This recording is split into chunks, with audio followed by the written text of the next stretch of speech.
Hi, I'm Jess. Hi, I'm Kristen. And this is ReDIScover, a conversation where we travel through everything that makes up the essence of who we are and how to live authentically and imaginatively. Here, we invite you to join us as we explore and discuss a little bit of, well, everything. From Disney to cultivating your most authentic life to deepening your relationships and talking about the real stuff. We hope you'll find this a space that speaks to you, encourages you, and brings a little bit of magic into your day.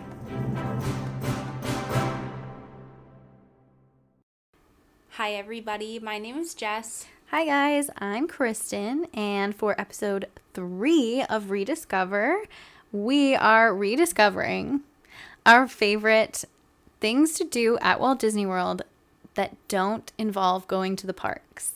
A topic that I love to talk about. Yes. Because the parks are amazing, as we all know, but there is so much extra magic just waiting right there for you to discover it. And not even that's inconvenient to get to, say if you're traveling to Walt Disney World and you don't have a car or you're relying on Disney transportation. Like, these are things we definitely did even before we lived in Disney's backyard. So some of them are of no extra cost to you, and they're just things that we've both loved for years and years. Probably like, what, a decade at least? Oh, probably our whole lives. At least, probably our whole lives. Since they started existing. We compiled this list. It's very official. All right, let's get started. Let's get into it. Jess, you want to take us away? Sure. So, the first one. Where are we going?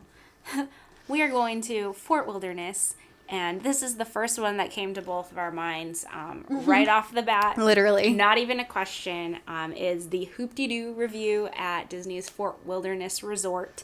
This is a dinner show, and you are transported back into like an old-timey era with 6 different characters who perform a whole themed show for you. You get barbecue food, fried chicken, you get ribs, corn, mashed potatoes, like the best cornbread of your life. Yeah, very good comfort food. It is just the most fun. And don't forget, if you are over 21, unlimited sangria, which is a huge draw for a lot of people. It's beer, wine, and sangria, I think. Yes, it's all. Yeah, so it's all you can eat. Clearly, it's a classic for a reason. It's so fun. It's so fun. Your whole family gets involved. They interact with the audience the entire time. Yes. It's so hilarious. You really want to make sure you're with people who like that sort of thing, like people who will really get into the theming and the storyline. Yeah. There are 3 shows every night. I believe it's 4 p.m., 6:15, and 8:30. I mean, you can get there by taking a bus from any theme park or Disney Springs to Fort Wilderness, or if you're at Magic Kingdom, I think part of the fun is like taking that boat ride from Magic Kingdom over to the fort. It's such a beautiful boat ride. You get to go on Bay Lake, and if it's evening, it's a little cooler, and you get the nice breeze off the water, and sometimes you can watch the sunset. Yes. Yeah, so definitely make sure you give yourself a lot of time to get there, because if you are in the parking lot or the main part of Fort Wilderness, you have to take a bus. You just ask, which is the bus I take for that, and if you take the boat, the nice thing is where the boat drops you off at the dock, it's pretty much just right there. It's a very short walk. So. And if you go at Halloween or Christmas time, all of the diehard campers who set up at Fort Wilderness and stay a while go all out with the decorations for Halloween and for Christmas. And you can take a carriage ride around the resort with your significant other or your family and your friends, or hey, just do it by yourself.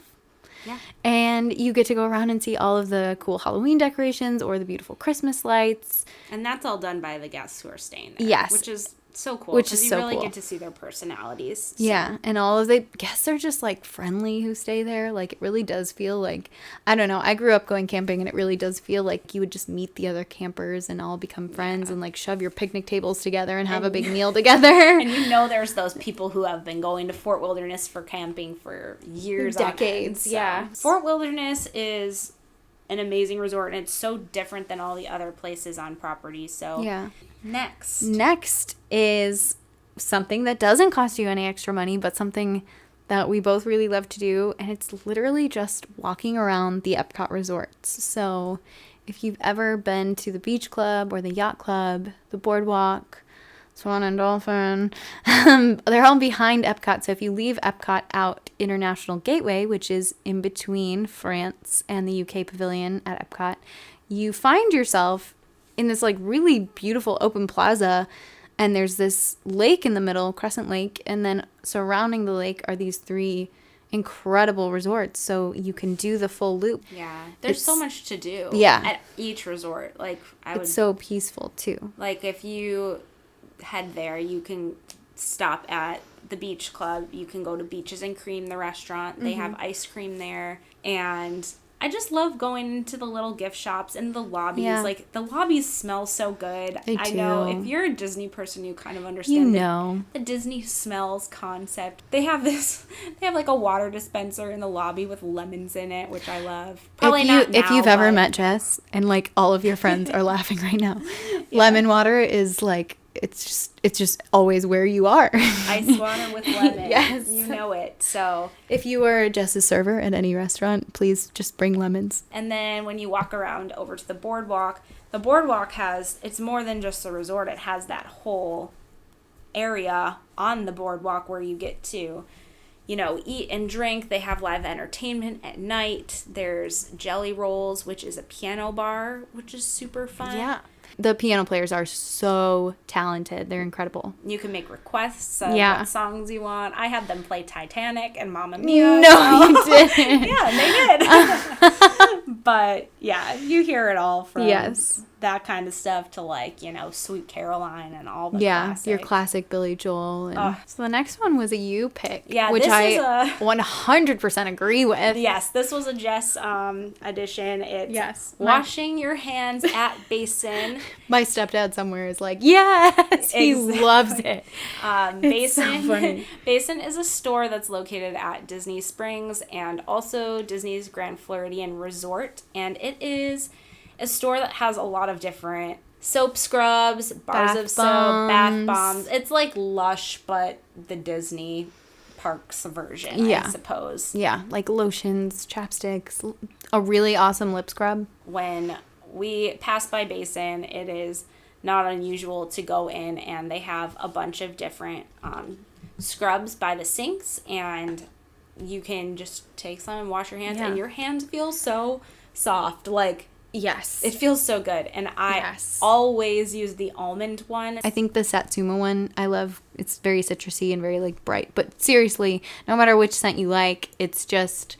There's one for everybody. There's something very cathartic and relaxing about just, like, getting a little scrub, the warm water, scrubbing your hands. They give, like, these soft towels you dry your hands with, and then your hands just smell like a dream and feel like baby's butt.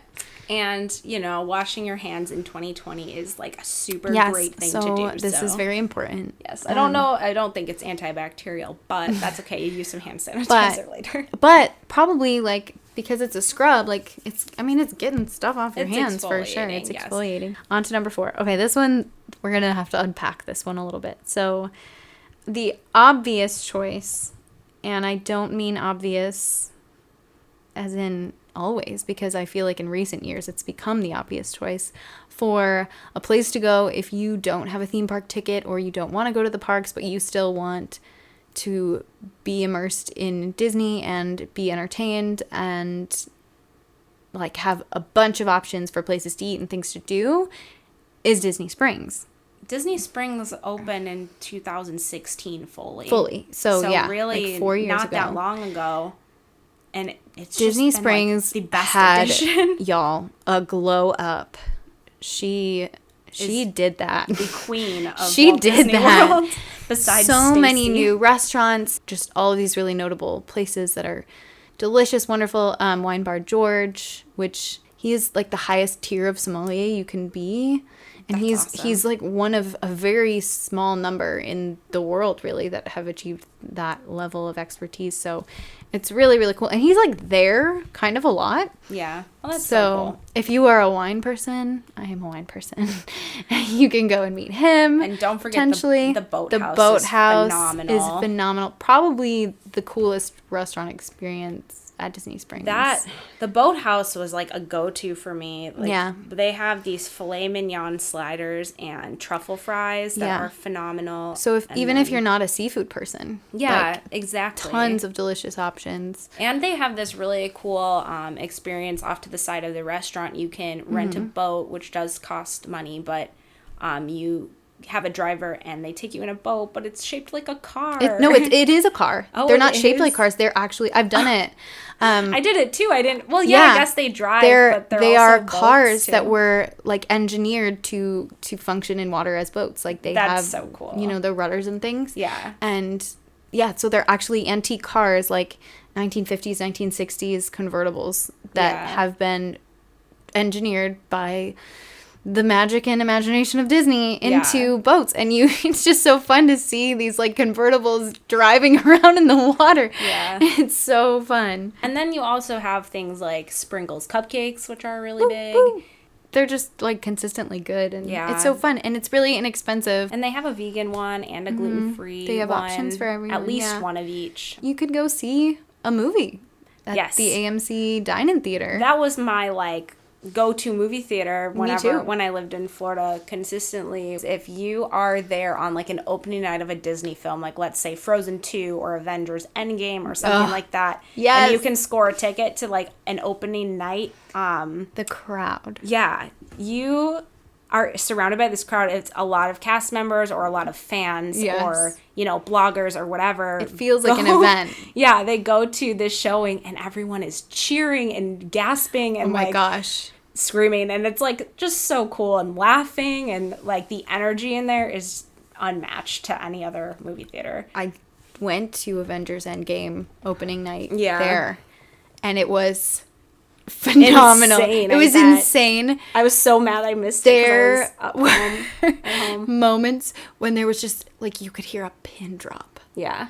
And then there were moments like people were getting up. They were like screaming at the screen. So if you want to watch a movie and you don't want to feel disturbed by the people around you, don't do that. But for me, like that's part of the experience. Yeah, I mean, if you're hyped, that's the thing to do. And then you have the option of doing the dine inside, which have you ever done? I've done that, yeah. Yeah. It's fun. You have a server that comes and you can order food off a menu. And there's just a little button and basically you push it and your server will just very quietly like kind of crouch down and see what you need if it's during the film. But they try to take your order before the film starts during the previews, and then you can have a full meal and sit in these really cozy, comfortable chairs like while you watch your movie. So that's fun. It's a great theater. I love that AMC. Yeah. And then right next door they have Splitsville, which is a bowling alley, which is tons of fun too. And that's another opportunity. You can bowl and you can order food right to your little station. You can have sushi while you bowl. And it's good sushi. It's good. It's not. Oh my gosh. You wouldn't think so, but volcano dragon something. The dragon roll? Good. Yeah, that one. That one's so good. And usually on certain nights, and I'll kind of get into this a little more just because this is probably my favorite thing about Disney Springs, but they have live music outside. Yes. You can go to the bar outside and just grab a drink to go, walk around. Everywhere throughout Disney Springs has live music. In the marketplace right outside of World of Disney, by the Ghirardelli ice cream shop, there's a big stage with plenty of seating, and during the day they'll use that space for like Disney performing arts events, and school choirs and bands will come play there on their trips. But at nighttime it turns into a stage for professional musicians to play. You could go over by the water just to the left of the boathouse. To the left of the boathouse and to the left of the Amphicar launch. Mm-hmm. They will have live musicians over there as well. The last time I was there, they were playing a song from the Lizzie McGuire movie. Yeah. I think it was the Volare song. A lot of them will take requests too. It's in a great spot. It's right across from like Erin McKenna's and I love if you want some vegan. That's a vegan bakery right in Disney Springs, and it's really delicious. I am not vegan. And neither is Jess. But yeah, and their lemon loaf is phenomenal. It's phenomenal. Not to get back to lemons again. We're going to get back to lemons about again. Lemons, Jess has a lot of feelings about lemons. Yeah, it's so good. And like everything else. The cookies, the cupcakes, everything. But it's right across from Aaron McKenna's, from Wine Bar George, so you can grab a drink, grab a snack, and listen to some music. And then when you're done, you can go next door to Jock Lindsay's Hangar Bar and grab a drink. That's a fun atmosphere as well. Disney Springs is really, it's not just a place you go for a dinner reservation. It's not just a place you go to shop. You can go in a hot air balloon ride during the daytime or the nighttime at Characters in Flight over on the west side of Disney Springs, and you get a really cool, unique view that you wouldn't get any other way of all of Walt Disney World and even just Orlando. It's really cool. And there's all those opportunities too for really like quick dining. There's Blaze Pizza, there's Deluxe Burger. Polite Pig. Polite Pig is my favorite. Good. I'm kind of obsessed. They like know me there. It's so good. They're like, do you come here a lot? I'm like, yeah. I would go get like takeout and take it home. It's so good. It's so good. And then they have, there's like Wolfgang Puck Express. Mm-hmm. There's the Frontera Cocina taco window is actually really good. And they have great guacamole. Yeah. Like it's right across from Sprinkles. So basically you can go get tacos and margaritas, and then you can get a cupcake from the cupcake ATM, and name a better evening than that. I mean, I dare you. Oh, and I dare you. Don't forget Earl of Sandwich, which has been a all-time, like, also, long-time if classic. You're balling on a budget at Walt Disney World, it's pretty inexpensive. And of course, then there's the classic shops that you can go to, like World of Disney or Marketplace Co-op or the Disney Pin Store once upon a time. Trendy, classic. Yeah, where you can find all your, Disney paraphernalia, but then on the other side of Disney Springs, you find like Lily Pulitzer, Coach. Kate Spade has a shop there. There's a Columbia shop, right? Columbia, Under Armour. There's a Lululemon that just opened. Oh, yeah. That's cool. All you Tommy frums Bahama. Be lining up at Lululemon. Get your leggings. There's Tommy a Zara. Bahama. There's so many places to shop. Yeah. Basically, if you go to Disney Springs, you could be entertained for hours and or days. Yeah. And you can find so much to do there. So much to do, so much to eat, so much to see, and it's just a really nice, safe, clean place to hang out. What is your ideal evening at Disney Springs? Like, what are you doing? Where are you eating? Me? Yeah. I would go to the Boathouse. Okay. Get those filet sliders and truffle fries. Get a dessert either at Sprinkles, Ghirardelli, or Aaron McKenna's. Walk around and hear some music. And then maybe go to AMC and go to the movies. Because I love going to that theater. Yeah. It's just so fun. Even when it's not a crazy night. And maybe a little cruise through World of Disney to see what new merch has dropped. Yeah. How about you? I think I would do dinner at the Boathouse. Wow. Boathouse fans. Yeah, it's just such a fun, light atmosphere. It's so good. And it's so good. And then maybe go over to Raglan Road, to grab a drink and some dessert. We didn't even talk about Raglan and Road. watch the entertainment there. They have an awesome band and Irish dancers. Everyone is from Ireland there. They're on visas. Such a fun atmosphere. I love it there. So I think I would want to do that. And their then bread maybe pudding's good. Walk around, check out, whoever's playing everywhere else, and maybe go get a Sprinkles cupcake to take home. That sounds like a pretty good evening to me. Stop in Sephora. Moving right along. Moving on to the next one. Another great passion of mine is Disney's Animal Kingdom Lodge. Woo! And there are a lot of aspects of this. The restaurants are phenomenal and so unique. My favorite is Sanaa. I could go on about this forever, but it is... We really should. We're going to have to do a Sanaa episode. A Sanaa episode. So Sanaa is located in the Disney Vacation Club building called Kidani Village at Disney's Animal Kingdom Lodge. It has the best appetizer at Walt Disney World, in my opinion, which is the non-bread bread service. The Indian style bread service with 9 dipping sauces, and it's so fun. Yes. Besides the spicy ones, I mean, if you like spicy, ooh, I love great. The spicy ones. But if you don't like spicy, and when you look out the window, you can see the savannah and see the giraffes and the zebras. And Animal Kingdom Lodge is super near and dear to my heart because I grew up going to Walt Disney World with my dad because he was in the military, but my parents have been divorced since I was young, and my mom remarried. And my younger sister is 6 years younger than me. Some of you might remember little Sarah. She's not so little anymore. She's 19. We're in denial about it. We're crying a little. But they didn't go to Walt Disney World. My mom had gone back in like the 80s and 90s, but as a family, we didn't go to Walt Disney World together until 2010. My stepdad and my sister had never been. It was their first trip. And leading up to before we went, we were going to stay at Caribbean Beach, and then there was just last minute, like, should we? And we shuffled, and my mom was kind of like, oh, this will be a once in a lifetime thing. Let's just go for a deluxe resort. And they chose Animal Kingdom Lodge.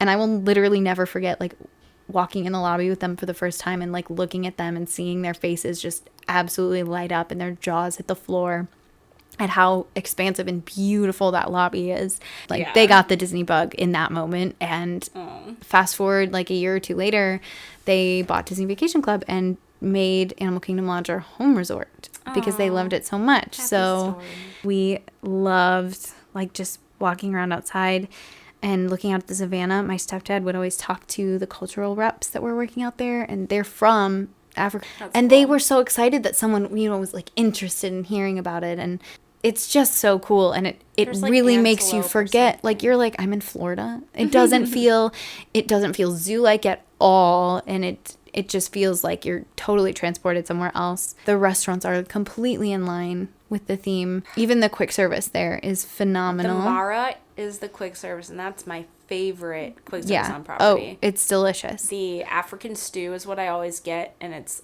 rice with just, like, it's almost like a curry of vegetables. Yeah. And it is a curry, yeah. It is a curry, yeah.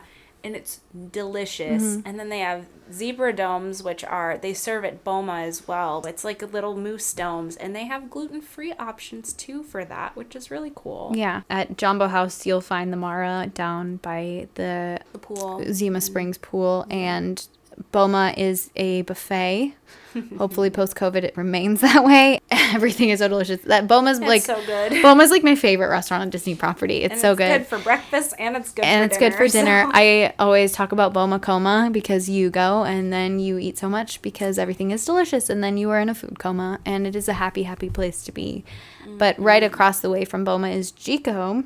It's phenomenal. The menu is changing seasonally. Always changing, yeah. And I learned that Jico has the largest collection of South African wines outside of South Africa. So cool. Which is so cool. And you can do wine tastings there. You can do, like, I believe there's a safari you can do where you go out on the savannah at Animal Kingdom Lodge, and then you have a dinner at Jico after. And then over at Kinani is Sanaa. And there's different, you get like 4 different types of naan, I think. And then 4 or 5. I think like 9 different sauces that range from mild to spicy. And you can mix them too. Mm-hmm. Like, we were starting to mix like the mango one with some of the like more spicier ones, mm-hmm. and it just gave it a really nice flavor. So yeah, there's like a there's like a tamarind barbecue one. And when you get down toward the spicier ones, there's a chimichurri.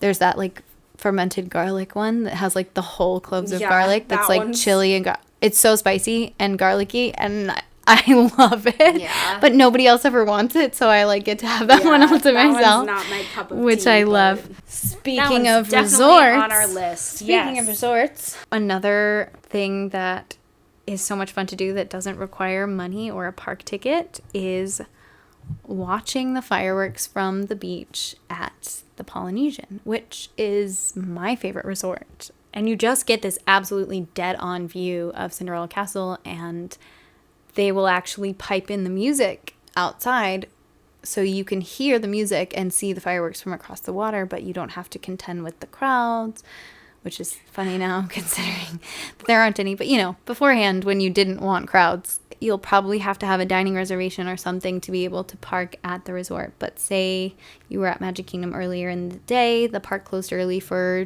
the Christmas party, and you left. Took the monorail and maybe had dinner at Ohana or Kona. Absolutely. Then you go downstairs, you get a Dole Whip at the Pineapple Lanai. If you have room. If you have room, which after Ohana you don't. If you do, I applaud you. And then you can watch Christmas fireworks without being in the park. And then when the fireworks are over, you can mosey over to Trader Sam's. Yeah, so that's a Adventureland themed bar, and it gets really fun in there. Yeah, it does.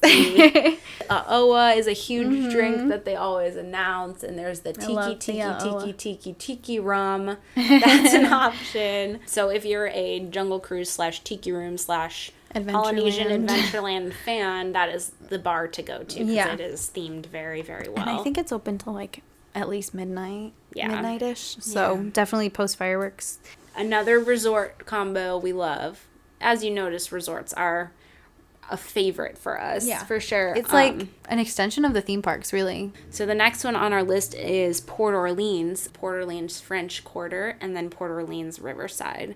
So Port Orleans French Quarter has more of a Mardi Gras feel. It is very much modeled after the French Quarter of New Orleans. Yeah. And then Riverside is more so like the countryside in the bayous. Yeah. You can walk on a path that's really beautiful in between the two. There's like magnolia trees, which is very indicative of like a southern summertime feel. And it's right along the Sassagoula River, which extends all the way down to Disney Springs. And it's a beautiful walk. But if you don't feel like walking, you can also rent bikes there too. This is not the only resort you can do that at either. Especially the bigger resorts that are more sprawled out. Like, they have multiple buildings. So so Port Orleans is a great one. Saratoga Springs is another one you definitely can bike ride at.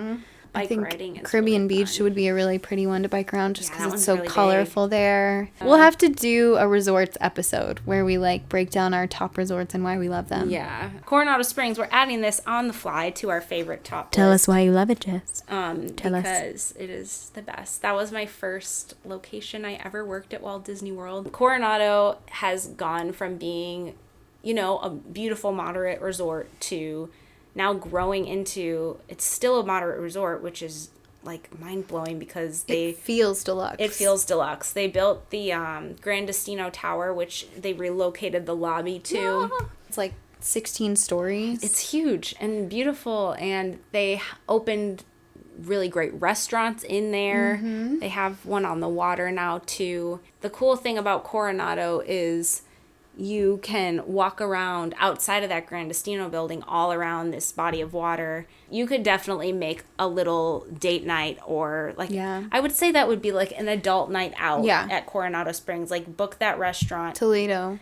Yeah, Toledo. That's at the top of my list of places I haven't, because there's so few places I haven't eaten yet, but I haven't eaten there yet, but I've heard great things. Yeah. And then I have been to the Dahlia Lounge next door. That's right up at the roof, and there is that outdoor seating and balcony area, and you can see Hollywood Studios and Epcot, so like theoretically you could do 2 fireworks in one evening from up there, and that place is really good. The food is good up there, and the drinks are really good too. Coronado definitely has been brought to life over the past couple years, and it just makes my heart really happy to see it getting the love it deserves. So I think this is kind of our last one. We can kind of wrap it up into... wrap it up into one for sure. So a big thing that, people don't really consider an attraction necessarily at Walt Disney World is the transportation. And I'm not talking necessarily about the buses, whether it be the water launch from the Grand Floridian to Magic Kingdom, or taking the monorail around from the Contemporary, or taking the new Skyliner from the Riviera Resort or Caribbean Beach or Art of Animation. But if you aren't staying at one of those resorts and you still want to have the full experience, I mean, you could do, the monorail. People do the monorail bar crawl, but even if you don't want to do that, just a monorail resort loop, if you wanted to grab a drink, the Wave has a nice bar over there. And then hop back on the monorail, head over to the Polynesian, maybe grab a Dole Whip, walk on the beach, hop back on the monorail, or walk from the Polynesian to the Grand Floridian. Maybe make a reservation for afternoon tea at the Grand Floridian. Oh, I love which afternoon tea. Probably, this is also a mutual thing. I just forgot. That is probably my favorite thing to do outside the parks, though. That's something. And it's so nice to just dress up and like make it a little outing. It's a meal. You will look at it and be like, oh, I'm going to be hungry after this, but you will not be. You will be full. There's just something to do at each resort, whether you want to eat or have a drink or just walk around, or there's activities and shopping. And you can kind of let the monorail be your guide. Yeah, and if you opt for a different mode of transportation and you do the Skyliner, you can do a similar concept of the monorail crawl and do the new Disney's Riviera Resort, walk around the grounds there. It's very beautiful. And take the Skyliner over to Disney's Caribbean Beach Resort. And actually, I haven't been to Caribbean Beach in years. And in February, we did this whole Skyliner crawl and walked around Caribbean, and it's so beautiful. It's beautiful. Like, it's very underrated. I know, and I never went over there for some reason and was really, like, blown away by just how gorgeous it is. It's so colorful and tropical and lush. It's really pretty. So it's a nice place to take a really beautiful walk. Of course, if you want to do Pop Century, Art of Animation, although they're value resorts, like, they are pretty fun. I love taking people to Art of Animation because it's so cool. Like, larger than life and so fun. Yeah, there's Giant Ariel, Giant Lion King, Cars, and Finding Nemo. So yeah, like Giant Mr. Ray carrying Nemo and all his friends to school. It's so fun. And their Landscape of Flavors quick service is pretty fun. They used to have create your own pasta that they got rid of. Jess is still mourning the loss of the create your own pasta. Literally, I used to go there specifically for that. Like, but their menu is still really good. It's still good. They have, for a quick service, they have variety, like tandoori and like salmon burgers, gelato. Like, but whether you're looking to stop somewhere and eat or grab a snack or shop, or you just want to use the Skyliner and the monorail as an opportunity to maybe check out some resorts you haven't seen before, get an idea of, like, maybe we want to stay here on our next trip, whatever it is. Yeah. They're definitely attractions in and of themselves, and they're just cool. Like, it's a Skyliner. You're in the sky. Yeah, and monorails are like, it's like you're on a so futuristic. Train, it's fun. It's a train in the sky. Yeah. It's really cool. You're a highway in the sky. Exactly. So. Yeah. So I feel like we had a good mix of, things that maybe you pay a little extra for, things that are free, things that take just a little bit of time, or things you could really make an afternoon of or something. Yeah, and I think with every one of our points, we gave you guys about 5 to 10 different options of ways that you could do it. Yeah. So. These are our favorite ways to spend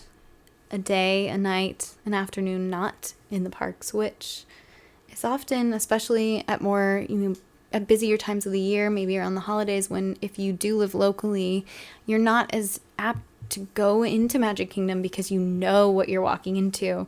We hope you enjoyed this little look of outside of the parks. We hope you add some of these to your list. So let us know your favorite ways to visit Disney outside the parks, and let us know what else you want us to talk about on a future episode. Don't forget to follow us on social media, leave us a message, subscribe to this podcast, and we would so appreciate it if you left us a review. Yes, please. We want feedback, constructive criticism. A virtual high five is always welcome. Yes, or virtual hugs. We virtual all need hugs right now. Yes, we are sending you virtual hugs. We hope you enjoyed this episode, and we hope we can see you at Disney really soon. We hope you've enjoyed this episode of ReDIScover. Please subscribe and leave us a review wherever you're listening. Your reviews are what keep us going, and we'd love to hear from you. Join us every Tuesday for a new conversation, and let us know what you think we should talk about next. Follow us on Instagram at positively.kristen and at jessicafay508. And check out Jess's blog at theroadjesstraveled with 1l.com. Until next time, stay frumpy.